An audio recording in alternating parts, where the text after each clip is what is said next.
الحمد لله حمدا كثيرا طيبا مباركا فيه مباركا عليه كما يحب ربنا ويرضى. والصلاة والسلام الأتمان الأكملان على حبيبنا وشفيعنا وقدوتنا النبي الأمين صاحب الخلق العظيم الرحمة المهداة للعالمين وعلى آله الطاهرين الطيبين وصحابته الأكرمين أجمعين. أما بعد أيها المؤمنون، يقول عز من قائل بعد أعوذ بالله من الشيطان الرجيم: وقل لعبادي يقولوا التي هي أحسن. وقل لعبادي يقولوا التي هي أحسن إن الشيطان ينزغ بينهم إن الشيطان كان للإنسان عدوا مبينا. ويقول كذلك: ولا تنازعوا فتفشلوا وتذهب ريحكم واصبروا إن الله مع الصابرين. ويقول أيضا: ادع إلى سبيل ربك بالحكمة والموعظة الحسنة وجادلهم بالتي هي أحسن وجادلهم بالتي هي أحسن إن ربك هو أعلم بمن ضل عن سبيله هو أعلم بالمهتدين. Mes chers frères, mes chères sœurs, Allah Tabaraka wa Ta'ala dans le Coran, dans plusieurs versets, il nous ordonne, c'est un ordre divin. Il dit, dans le premier verset que j'ai cité en arabe, dis à mes adorateurs d'employer le langage le plus doux, le plus beau, car le diable, Satan, plante les aiguillons de la haine entre eux. Satan est pour l'humain un ennemi évident. Et dans l'autre verset, et ne vous disputez pas, car vous allez fléchir, perdre, vous n'aurez pas de poids, vous ne serez rien. Et armez-vous de patience, car Allah aime les patients. Et dans le troisième verset que j'ai cité, appelle au chemin de ton Seigneur par la sagesse, la bonne exhortation, et discute avec eux de la manière la plus belle. J'ai dit car c'est ton Seigneur qui connaît celui qui est guidé et celui qui est égaré. C'est lui qui guide. Les prophètes, les messagers, et donc toi, tu ne peux dépasser le rappel avec les bonnes convenances et la belle parole. أحبتنا في الله، الله تبارك وتعالى حينما خلق الإنسان كتب عليه الاختلاف، سنة كونية. قال تعالى في أواخر سورة هود: ولو شاء ربك لجعل الناس أمة واحدة. ولو شاء ربك لجعل الناس أمة واحدة ولا يزالون مختلفين إلا من رحم ربك ولذلك خلقهم. إلا من رحم ربك ولذلك خلقهم. Méditez dans ce verset très important de la fin de la sourate. Si ton Seigneur le voulait, Allah Tabaraka wa Ta'ala, il parle à son prophète et à travers lui à nous tous et à l'humanité tout entière. Si ton Seigneur l'avait voulu,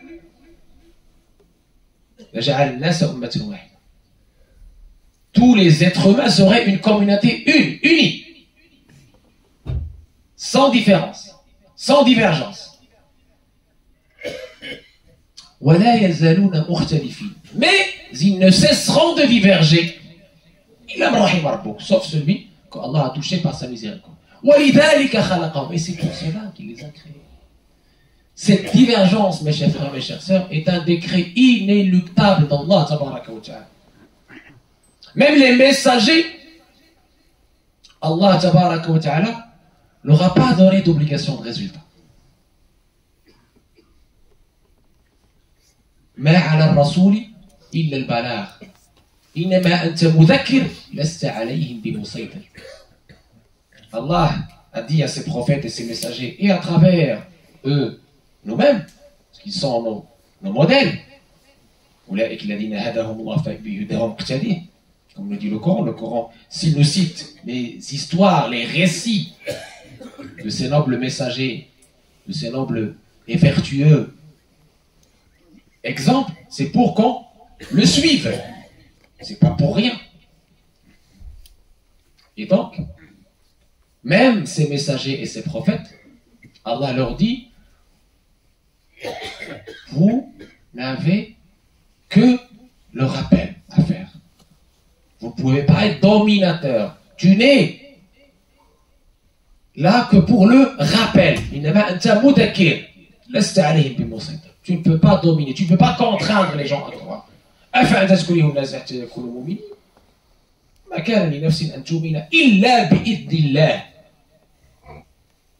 Ça, il faut que chacun de nous le comprenne. Il ne faut pas qu'on se prenne pour Allah. Nous, notre rôle, on communique. On est témoin de notre foi. Par la belle parole. La beauté de notre comportement. On ne peut pas contraindre les gens à croire. Pour cela, le Coran nous impose une méthode, mes chers frères, mes chers sœurs,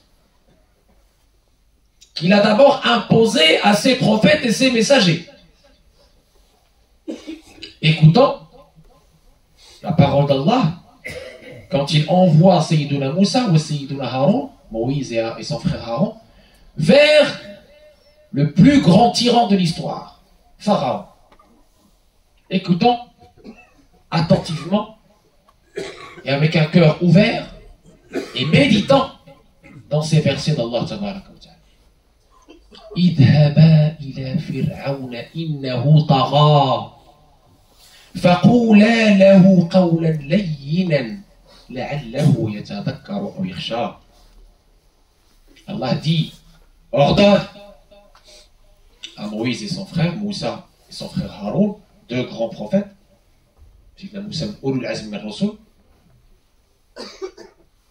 il leur dit, allez vers Pharaon, il a outrepassé.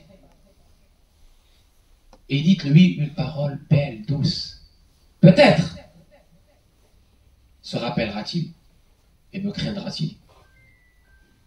Vous voyez, Allah envoie deux grands prophètes vers le plus grand tyran de l'histoire, qui a prétendu l'uluhiyya, il avait dit. Je suis votre Seigneur le plus haut, il avait dit Pharaon à son peuple. Il s'est pris pour un dieu, subhanallah. Il a tué des enfants, il a tué des innocents. Il a fait tout ce qu'il a fait. Et malgré cela, Allah tabaraka wa ta'ala demande à ses prophètes de lui parler avec douceur, d'utiliser la belle parole. Vous voyez? Juste ce verset que je viens de citer est une leçon pour tous les derrières du monde. Et notamment ceux sur Internet qui utilisent des sobriquets, des insultes, des exclusions et engendrent la haine et rebutent les gens de la religion d'Allah en croyant qu'ils sont en train d'appeler à Allah. Notre prophète, alayhi salatu salam, la meilleure des créatures, Allah a fait son éloge, il a dit, écoutez bien, ce magnifique éloge d'Allah tabaraka wa ta'ala pour son bien-aimé Sayyidina Muhammad sallallahu alayhi wa sallam. Fabima rahmatin min Allahi linta lahu. Fabima rahmatin min Allahi linta lahu. نفس الكلمة لين لينا لنت له ولو كنت فظا غليظ القلب لانفضوا من حولك. ولو كنت فظا غليظ القلب لانفضوا من حولك. Le prophète, alayhi salam, le dernier messager, il détenait la vérité, mes chers frères, mes chers sœurs. Il était dans la certitude qu'il recevait la parole d'Allah. Il était dans la certitude que les polythéistes étaient dans l'erreur. Malgré cela, il a été dans la douceur, dans la beauté, dans la magnanimité, dans le pardon. Il n'a pas été dans l'agressivité, la rudeur. Non. Allah dit de lui, ce n'est que par une grâce, une miséricorde d'Allah que tu t'es montré doux envers eux. Écoutez, voyez l'éloge. Tu t'es montré doux envers eux. Et si tu étais un rustre au cœur dur, il se serait éloigné loin de toi. Subhanallah. Si tu étais un rustre au cœur dur, il se serait éloigné loin de toi. Parce que Allah, il connaît la nature humaine. C'est lui qui nous a créés. جُبِلَتِ النُّفُوسُ عَلَى حُبِّ مَنْ يُحْسِنُ إِلَيْهَا وَجُبِلَتِ النُّفُوسُ عَلَى النُّفُورِ مَنْ يُسِيءُ إِلَيْهَا. Nous avons été forgés de cette façon, à être rebutés de tout ce qui est agressivité, qu'elle soit verbale ou physique. Même si tu as la vérité, tu viens me parler mal, les cœurs sont fermés. La haine remplace l'amour et la non-communication, le blocage remplace toute forme de communication. Tu ne peux pas passer le message, tu ne peux pas faire le conseil nasiha en étant dans l'agressivité, dans l'imposition, dans la contrainte. Prends exemple sur ton modèle, Sayyiduna Muhammad sallallahu alayhi wa sallam. Si tu étais, Allah lui dit, si tu étais un rustre au cœur dur, mais tu n'étais pas comme ça. Tu étais dur, même vis-à-vis de tes ennemis, comme on va dans la deuxième partie, Inch'Allah. Ainsi, mes chers frères, mes chères sœurs, il est très important de comprendre que tu ne peux pas changer les choses autour de toi, que tu ne peux pas faire nasiha si tu n'as pas ces convenances ordonnées par Allah. Si tu crois que tu es en train de faire da'wa à l'appel à Allah, en étant dans l'insulte, de le non-respect des autres. Vous savez, même ceux qui sont différents de nous dans la aqidah, ils ne sont même pas dans le tawhid, Allah nous a demandé d'avoir la belle parole avec eux. وَلَا تُجَادِلُوا أَهْلَ الْكِتَابِ إِلَّا بِالَّتِي أَحْسَنُ. Vous discutez avec les gens du livre que de la manière la plus belle. Alors qu'en est-il d'une divergence avec ton frère ou avec ta sœur qui déjà partage avec toi un socle important qui est tawhid? Subhanallah. Qu'en est-il de cette relation avec lui? Ne devrait pas-elle être belle, respectueuse, douce, agréable, même si tu vois que ton frère a fait des bêtises, soi-disant une bêtise. Tu ne peux pas le changer en étant dans l'agressivité. Tu dois être dans la beauté de la parole. Tu ne peux pas, en distribuant des sobriquets aux savants qui ne partagent pas la vie de tes chouyouch à toi, prétendre appeler à Allah et prétendre avoir des hasanat et prétendre que Allah tabaraka wa ta'ala va te récompenser, c'est faux. Notre prophète alayhi salatu wa sallam nous a dit Pshirou wa la tudfiru. Oui, sirou wa la tudfiru. Annoncez la bonne nouvelle, ne rebutez pas les gens. Quand tu insultes ton frère ou ta sœur, qu'est-ce que nous dit le prophète alayhi salatu wa sallam? Sim'u ma'aya mzyan. سمعوا معايا مزيان، هذه امور مهمه جدا وكنعانيو منها اليوم في قنوات التواصل الاجتماعي في التعامل مع بعضنا البعض. حنا ما كنتكلموش على الحوار مع الاخر الذي لا يعتقد شيئا او يعتقد شيئا يخالف ما نعتقده، حنا كنتكلموا الحوار بيننا بعض الخطرات بين المصلين في مسجد واحد. كيفاش الانسان كيشوف غير جالس ماشي جلسه ولا داير السدل ولا داير التسليمه الواحده ولا كذا، خلافات فقهيه فروع يبدعك بهم فيها. يردك ما كتبعش السنه، ويردك فاسق، ويردك قبوري، ويردك كذا. سمعوا شنو قال الرسول عليه الصلاه والسلام فيما روى البخاري في صحيحه عن عبد الله بن عمر بن الخطاب رضي الله عنه وارضاه قال: ايما رجل قال لاخيه يا كافر فقد باء بها احدهم. ايما رجل قال لاخيه يا كافر فقد باء بها احدهم. أنت وليتي كافر. علاش؟ لأنك نعت الآخر بالكفر أو بما يسبب الكفر، وأنت ربما أنت لست تدري هل هو الأمر خلافي، أمر خلافي ولا إنكار في مسائل الخلاف، وأنت كفرتي خوتك المسلمين أهل القبلة فوليتي كافر، فبطل عملك، مشى العمل، الصلاة الصيام مشى، حبط عملك والعياذ بالله. علاش؟ باللسان. امسك عليك لسانك أيها الإنسان ولا يدغنك أنه جبان، كم في المقابر من قاتل لسانه كم تهاب القعر اللسان. وفي حديث آخر ما روى مسلم في صحيحه قال رسول الله صلى الله عليه وسلم: من قال هلك الناس كان أهلكهم، وفي رواية أهلكهم.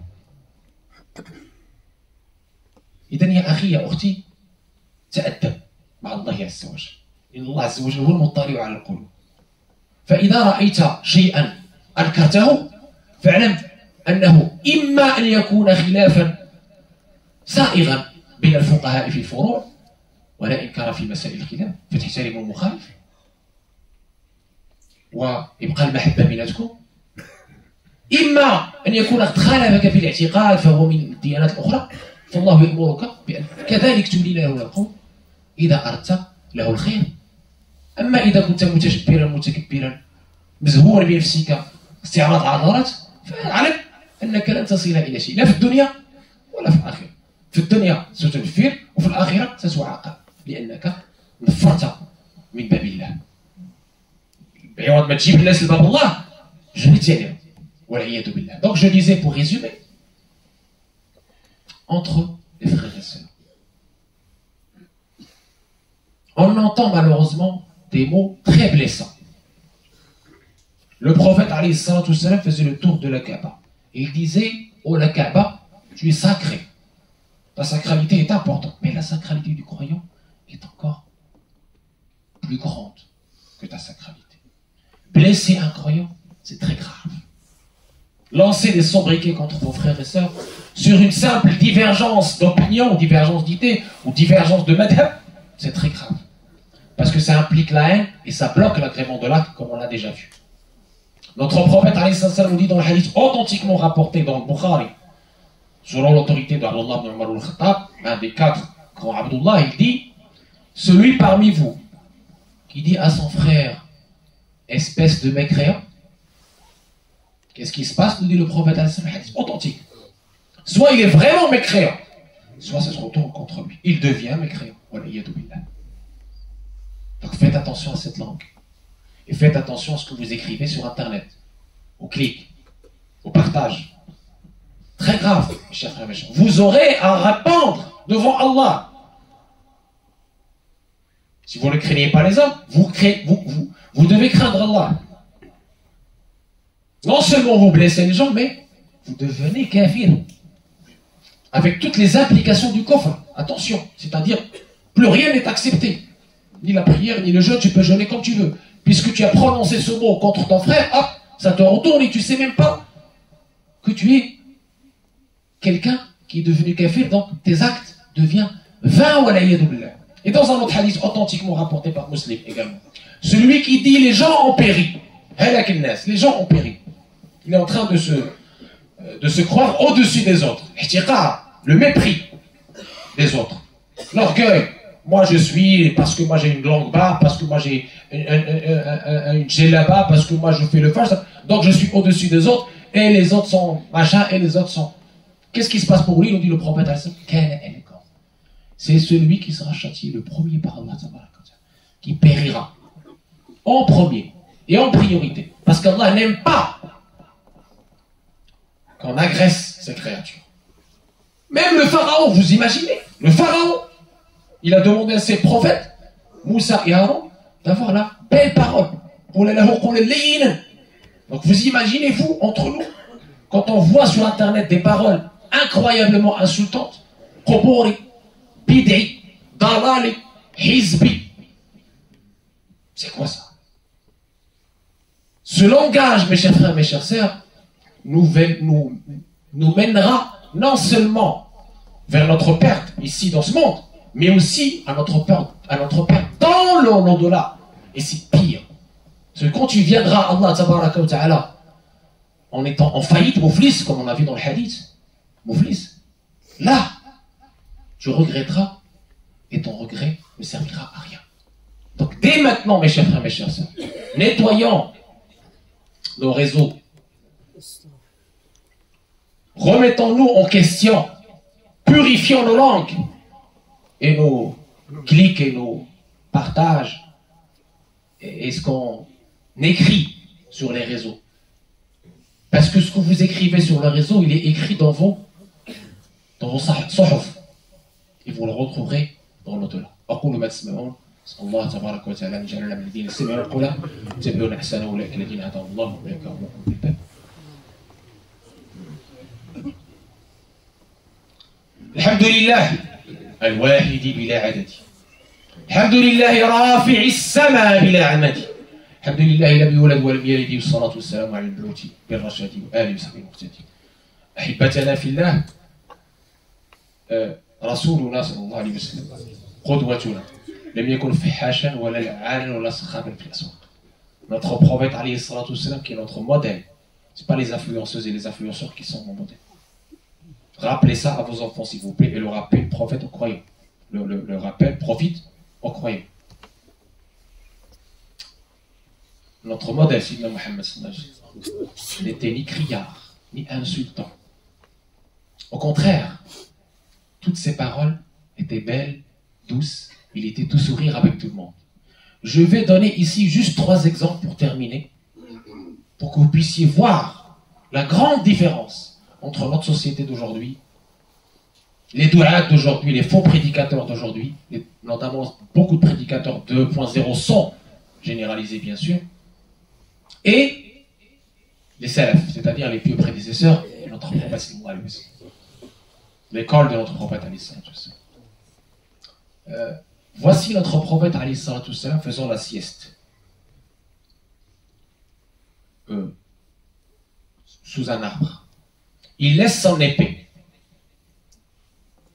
Un bédouin polythéiste s'empare de l'épée du prophète alayhi salatu wassalam.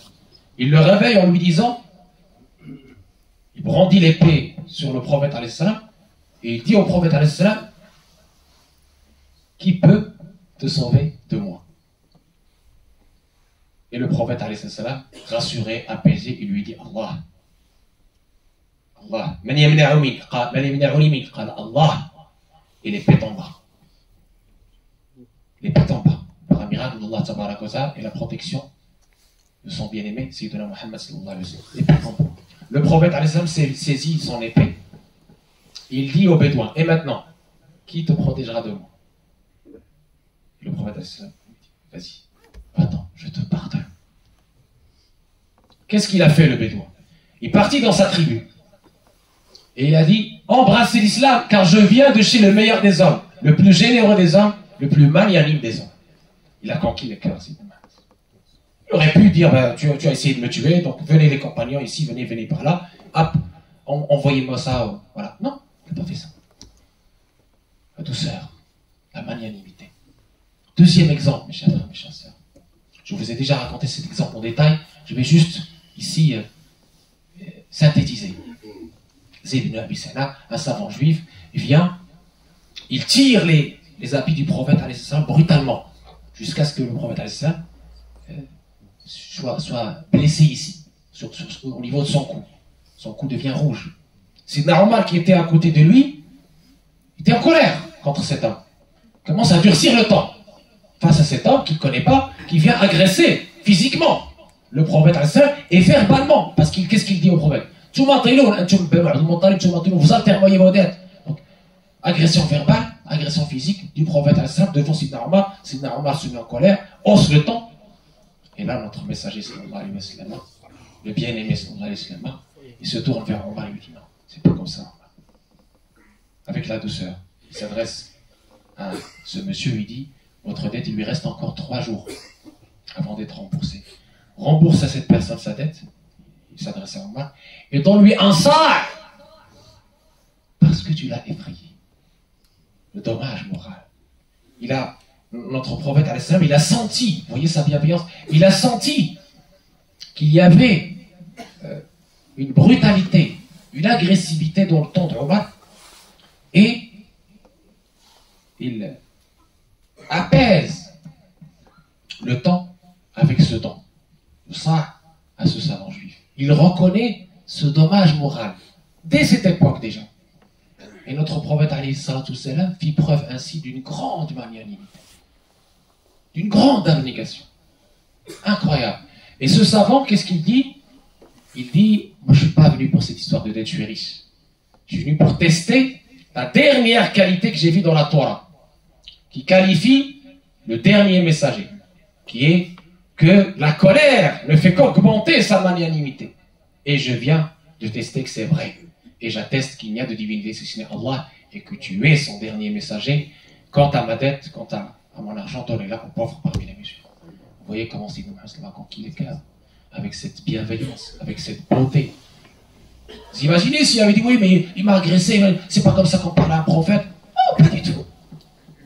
Et le dernier petit exemple que je voulais partager avec vous, quand les Sahaba demandaient au prophète de prier contre les agresseurs, de prier contre les polythéistes, de prier contre cette tribu, et y compris quand il a conquis la Mecque, il disait non, je n'ai pas été envoyé comme châtillon, je prie pour ces gens-là. Allahumma hdi qawmi fa innahum la ya'lamun. Oh Allah, pardonne à mon peuple car ils ne savent pas. Allahumma akhrij min aslabihim man ya'budu Allah la yushriku bihi shay'a. Oh Allah, fait sortir de leur progéniture ceux qui adorent Allah sans rien lui associer. Et c'est ainsi qu'il a conquis les cœurs par cet amour, par cette abnégation, par ce pardon, par cette magnanimité. C'est ainsi qu'il répondait au mal par ce qu'il y avait de plus beau. idfa billati ahsan fa idha alladhi baynaka wa baynahu adawatun ka'annahu waliyyun hamim wa ma yulqaha illa alladhina sabaru wa ma yulqaha إلا ذو حظ عظيم. نفعني الله وإياكم بآيات الذكر الحكيم وبحديث سيد الأولين والآخرين، وختم لي ولكم بالحسنى والزيادة، وجعلنا من الذين يستمعون القول فيتبعون أحسنه، أولئك الذين هداهم الله، أولئك هم الباب qu'Allah tabaraka wa ta'ala fasse qu'on soit les meilleurs ambassadeurs de cette belle religion, de notre bien-aimé prophète sallallahu alayhi wa sallam, par la beauté du comportement, le bel agir, la belle parole, le sourire, le service des intéressés, où que nous soyons. Qu'Allah tabaraka wa ta'ala fasse qu'on soit les meilleurs représentants de notre belle religion, qu'on appelle à Allah par la beauté, et qu'on soit des annonciateurs de la bonne nouvelle, qu'on soit des témoins et non pas des gens qui rebutent. هذا واكثروا من الصلاة والتسليم على مقتضى الصلاة والسلام عليه تحت الأوزار وتنال منازل الأبرار وترفع الدرجات وتستجاب الدعوات. الله وملائكته يصلون على النبي يا أيها الذين آمنوا صلوا عليه وسلموا تسليما. اللهم صل على سيدنا محمد وعلى آل سيدنا محمد كما صليت على سيدنا إبراهيم وعلى آل سيدنا إبراهيم، وبارك على سيدنا محمد وعلى آل سيدنا محمد كما باركت على سيدنا إبراهيم وعلى آل سيدنا إبراهيم في العالمين إنك حميد مجيد. وقوموا إلى صلاتكم رحمكم الله.